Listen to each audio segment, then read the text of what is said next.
Hello everyone, this is Damon with Pixnub Software, and for this video I'm going to be demonstrating a new HTML panel that we just released, and that is called Background Swapper, and that will be under Window and then Extensions and then Background Swapper. When installed, it'll be in this pop-out menu by default. I suggest not having it in this little pop-out because it's too easy to accidentally close that, and you don't want it to close while it's running because that will stop the batch. So what I recommend is dragging this panel over, and then when you see this blue bar, just drop it right in there, and then it will be in its own column, so it's much more difficult to accidentally close that.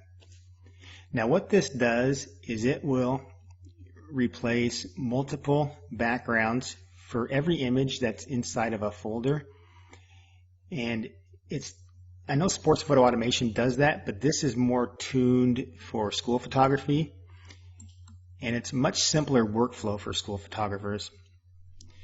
So just to demonstrate what we'll be doing here, I've got a cutout folder that's got 5 images, and I've got a background folder that has 3 images. Now it can be 500 images in your cutouts, it really doesn't matter. It can be 1,000. It really doesn't matter. Then you can have as many as you want in your backgrounds folder too. What it will do is take every image from the cutouts folder and put it into every background in the background folder. So for this run, we'll get 5 images and 3 backgrounds, so we'll get 15 total composites when it's done. Now what's different about school photography is generally you're taking a pose and you're putting that same pose in the same position in different backgrounds, which is quite a bit different than sports. With sports, generally your backgrounds are PSD templates, so they're layered, and the position for each template may be different, the sizing and the position, because the sports templates tend to be more customized. And for that reason, with Sports Photo Automation, you have to set up your PSD template, tell it which layer to put it into, set up your sizing and your scaling, and then if you're doing multiple backgrounds, you have to set a CSV up for that. With this, none of that is needed. But what you do need to do is make sure your images are cropped and sized as you want them. So you want the aspect ratio of your cutouts to match the aspect ratio of your backgrounds. And then it's going to just put it in position where they already are. So it's not going to realign. It's just going to use the sizing and positioning of your foreground and just merge it with the background. Now it's not going to do the extractions for you, so you need to do the extractions ahead of time, and you need to have your sizing done ahead of time. And with this, I used Face Crop to do the sizing and positioning, which is really the best workflow. Run Face Crop on your cutouts and then run them through Background Swapper. So let's just demonstrate this here. It does remember what I did from the previous run, but just to show you here, you're just going to select your cutouts, then select the folder for your backgrounds, and then select your save folder. Now if you click on the save in same location, it's going to save it under the cutouts folder, but it will save that in the subfolder. I'm not going to do that here. I'm going to put it in its own composites folder. Now the only other thing you get to choose from is your ICC save profile or your JPEG save quality. I'm just going to use quality 10 for this, and sRGB.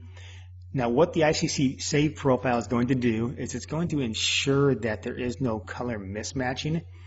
So it's going to look at the profile for both the background and the foreground, and it's going to ensure that they're both sRGB before it merges them. Or in the case you have Adobe RGB selected, it'll make sure they're both Adobe RGB before it merges them, and that prevents any color shifting. So I'm just going to start here so we can watch this run. And it's just opening up the first image and putting the different backgrounds in. Let's see if we can get over to our composites folder and take a look at this. If it'll let me open it while it's running. There we go. And this is actually very fast to do this because the images are already cut out, so there's really not a whole lot it has to do other than open and merge them together. Now for the file naming, it'll have the original file name from the cutout, and then it will have this, I don't even know what that character is called, it's the one above the 6 on the keyboard, but it'll have that character, and then after that it's going to have the background name, so it's going to merge the original image name with the background name. And you can see that my backgrounds here were called 01, 02, and 03. It doesn't matter, you can call them whatever you want, but it will merge those names together. And the reason I decided to use this character, that's a designator, so it's designating anything after that to be the background name. And that's important because I'm actually building a suite of school programs for post-processing for school photos. And there's going to be several of these characters that can be attached to different aspects of the file name. And I have different programs in the works that are going to be able to use that as data so it will know what to do with the images. So that's why I chose to do this. So for example, I've got a program in the works. I don't know when it's going to be released, but for doing proof sheets. And so you can tell it to group proof sheets by source image. So and to put the different backgrounds on the same proof sheet. So it will know that all of these images with the same source file name, it'll know to put those on the same proof sheet with the different backgrounds which are after this symbol. And like I say, there's several other of those that are in the works, several other symbols that to designate different things for the suite of programs. I'm not going to get into all that, but just to explain, that is why it uses that character. And I chose to not use an underscore because I have to use different characters to designate different things in the file name. But look for that in the future. But let's just take a look at these right now. And you see they look pretty good. And also I'll point out, you see the top of this, the flowers here. Notice how that lines up with the top of the head in this image, which lines up with the top of the bows in this image, with the top of the hair in these images.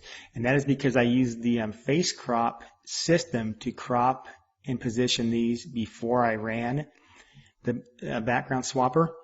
And face crop is the only tool in the market that can accurately align to the top of the subject. So this background swapper really goes hand in hand well with face crop, running face crop as your first step of the processing, and then background as the second step of the processing.